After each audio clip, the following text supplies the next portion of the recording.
오늘 보신 말씀은 사사기 18장입니다. 사사기 18장 30절 말씀입니다.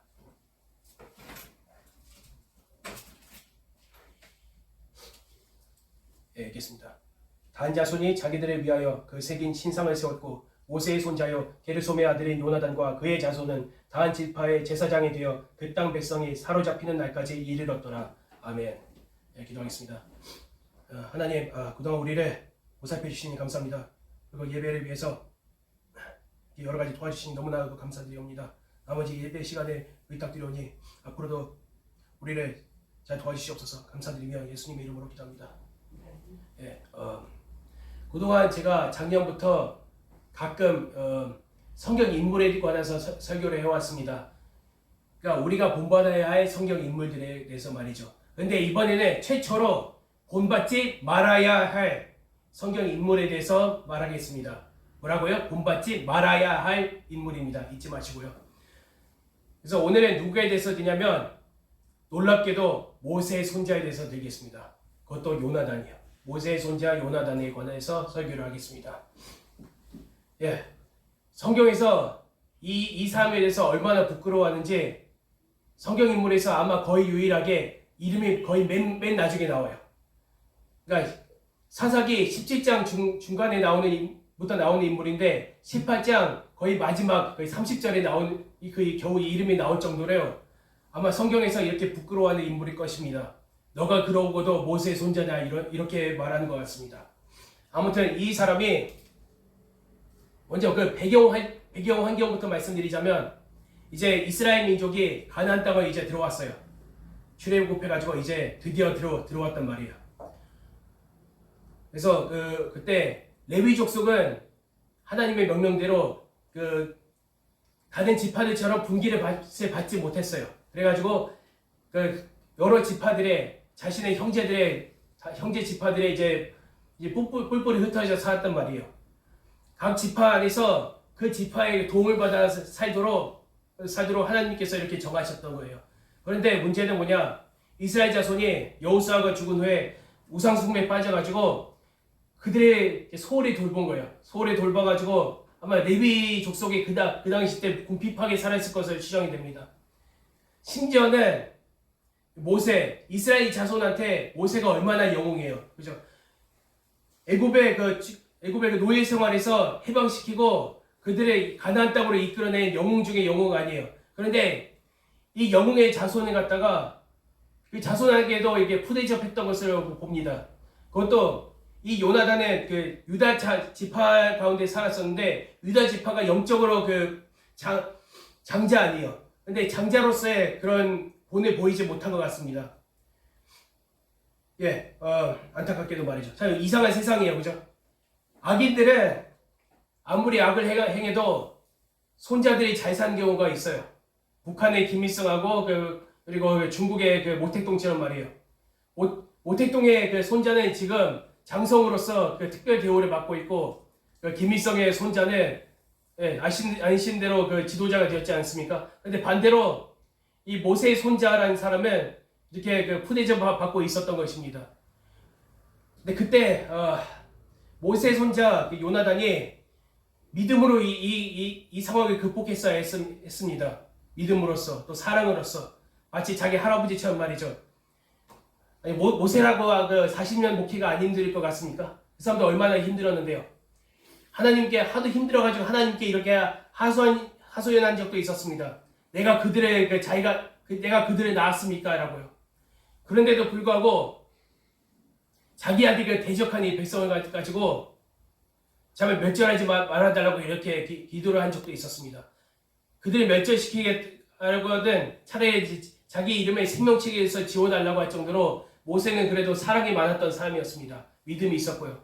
이렇게 요나단도 이렇게 믿음으로써 이렇게 극복을 했어야 했었는데 만약 그렇게 했더라면 성경은 아마 다르게 기록을 했을 것입니다. 아마 이 요나단은 기드온이나 아니면 사무엘처럼 쓰임받을 수도 있었습니다. 하나님께서 그에게 내가 너희 할아버지 모세에게 함께 했던 것 같이 너에게도 함께 해줄게 라고 하면서 쓰임받을 수도 있었는데 이 요나단은 아마 이렇게 결정을 했었던 것 같습니다. 이렇게 마음을 먹었던 것 같아요. 내 할아버지처럼 이렇게 사람들을 위해서 헌신하면 못하나, 하면 못해, 뭐래. 이렇게 배신을 당하는데, 이제부터 나만큼은 절대로 할아버지처럼 살지 않을 거야. 나는 내 안녕과 내 이익을 위해서만 살 거야. 아마 이렇게 결정했던 것 같습니다. 그래서 이 요나단은 자기가 살던 그 유다의 그 베들레헴을 떠나가지고 이제 이리저리 이제 또 돌아다녀요. 자기가 목회할 곳을 찾아서 떠돌아다니는데 오늘날로 치면 여러 교회들의 원서를 보냈다고 보시면 됩니다. 근데요, 이제 에브라임 땅에 미가라는 사람이 집에 이제 들어가게 되었습니다. 이 미가는 엄청나게 부자입니다. 아주 조금 이따 설명할 건데,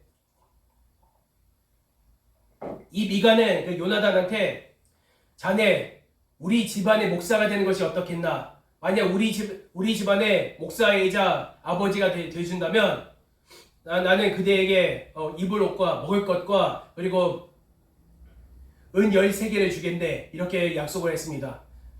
그러니까 먼저 말씀드리지만 이 미가라는 사람은 오늘날로 치면 날라리 장로 정도가 아니라 아예 그 이단이라고 보시면 됩니다. 이단. 이 사람의 집에 그 1100세겔의 은이 사라졌어요. 이 1100세겔이 얼마나 되는 돈이냐면 그 당시 때 노동자의 연봉이 은 13개이었다고 해요. 그걸 곱하기 110 하시면 됩니다. 노동자가 110년을 일해야 벌 수 있는 돈을 사라졌는데 알고 보니까 미가가 횡령한 거예요. 원래 자기 어머니 거였는데 자기가 횡령한 것입니다. 그래서 미가의 어머니가 저주하자 이 미가라는 사람이 저주가 무서우니까 자기가 했다고 이렇게 말을 했습니다. 그래서 어미가 그 저주를 축복으로 돌리기 위해서 어떻게 했냐면 이 1100의 그 은을 갖다가 중에서 200세겔로 우상을 만든 거예요. 우상을 만든 거예요. 그러니까 이단스러운 집안이죠. 이 이단스러운 집안에 제대로 분별도 하지 않고 이 요나단이라는 사람은 그의 요청에 흔쾌히 승낙을 했습니다. 게다가 철밥통이에요. 자기를 아들처럼 삼아주겠대요. 그래서 거기에 넘어가가지고 거기에 그 정식 목사가 되었습니다. 그것도 전용 목사, 하나님을 위한 목사가 아니라 미가를 위한 목사가 되었습니다. 오늘날로 치면. 그러면서 이 미가라는 사람이 뭐라고 했는지 아세요? 레위인이 내 제사장이 되었으니 이제 여호와께서 내게 복 주실 줄 아노라라고 이렇게 착각을 했습니다. 한편 이 단지파라는 그 지파가 있는데 이 단지파는 이제 가나안 땅으로 들어와서 자기만의 그 땅을 아직도 이제 받지 못한 거예요. 이제 싸우고 이제 뺏어야 했는데 이제 그러지 못한 상황이었죠. 여태. 그래서 레위처럼 이제 떠돌아다니는 그런 신세였단 말이에요.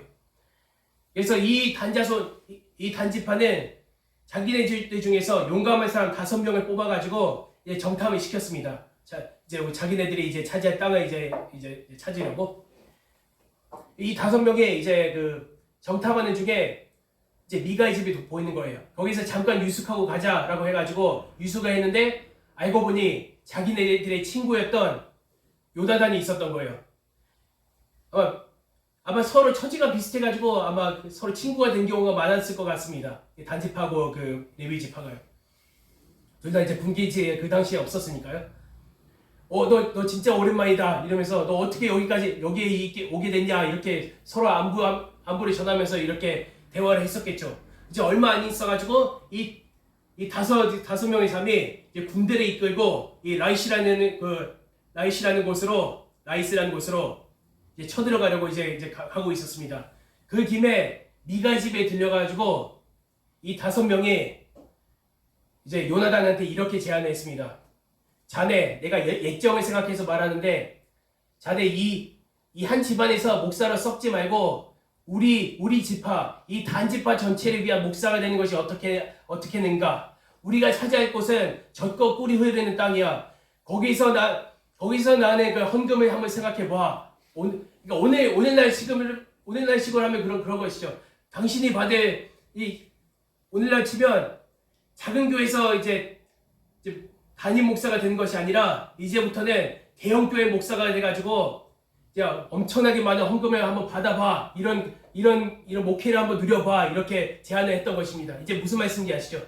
그래서 이 요나단이 이제 흔쾌히 기쁘게 여겨가지고 여기 18장에 나옵니다. 기쁘게 여겨가지고 그 말을 받아들입니다. 즉 자기의 아들처럼 삼아준 미가의 은혜를 갖다가 완전히 잊어버린 것이죠. 이 사람 보니까 아무리 생각해도 약간 좀 소시오패스 기질이 있는 것 같습니다. 하도 이 성경 인물 중에서 이만큼 냉혈한 이런 삶을 제가 보지 못했던 것 같아요. 그러니까 냉혈 동물 중에 뱀이 있지 않습니까? 뱀조차도 자기한테 은혜를 준 인간을 잊지 않는다고 해요. 이 뱀보다도 못한 것이죠, 이 요나단이. 그래서 그뿐 아니에요. 그냥 따라갈 뿐만 아니라 미가가 세운 이 신상 있잖아요. 이 신상하고 제사장 옷까지 다 훔쳐가지고 다섯 명을 같이 훔쳐가지고 이제 가버린 거예요. 그래서 이 사람들은 이제 올라갔고 이 단지판에 드디어 라이시 땅을 이제 점령했고 거기서 이 요나단은 이 미가가 만든 이 신상을 갖다 세웠고 단지판을 경비하라고 시킵니다.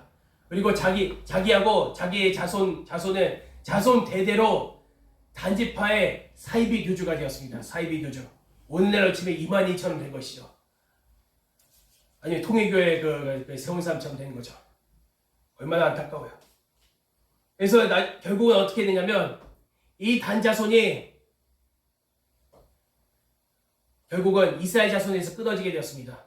요한계시록에 이스라엘 지파 리스트가 나오지 않습니까? 거기서 단지파가 빠졌습니다. 아예 이방인 취급당한 것이죠. 결론이 뭔지 아십니까? 우리 특히 목회자들은 잘 들으십시오. 특히 목회자들은 이 요나단에 절대로 본받지 말아야 할 것입니다.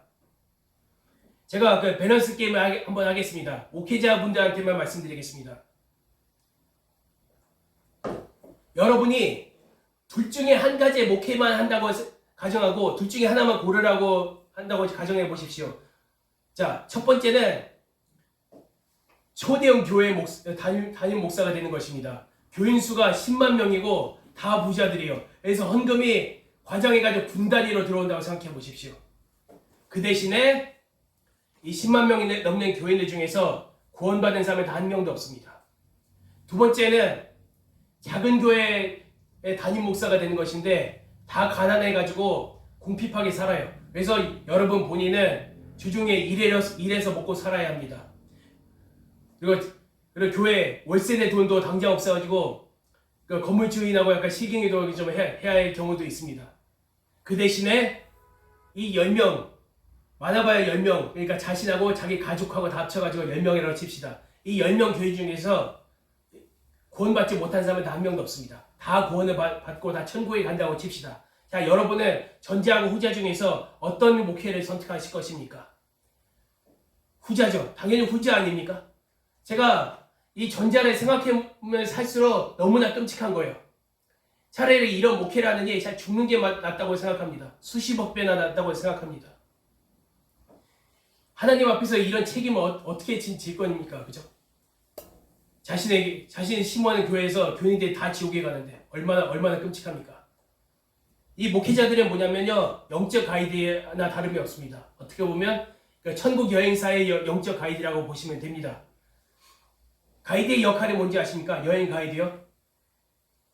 그러니까 여행객들이 말이 안 통하는 외국에 와가지고 되도록이면 좋은 시간을 보낼 수 있도록 하는 것이 여행 가이드의 일 아닙니까? 그런데 이 여행 가이드가 이 일을 소홀히 해가지고 여행객들이 길을 잃고 맞아 좋지 않은 일을 당한다고 생각해 보십시오. 여행사에서 책임을 물을 거 아닙니까? 가이드한테. 근데 하물며 영적 가이드가 돈이나 이 세상적인 욕심에 눈이 멀어가지고 교인들을 갖다가 멸망의 구렁텅이로 알게 모르게 인도한다고 생각해 보십시오. 얼마나 끔찍합니까? 즉, 이 목회자들은 이 요나단을 본받는 게 아니라 모세처럼 하나님을 사랑하는 마음, 그리고 양들을 사랑하는 마음으로 목회를 해야 할 것입니다. 기도하겠습니다.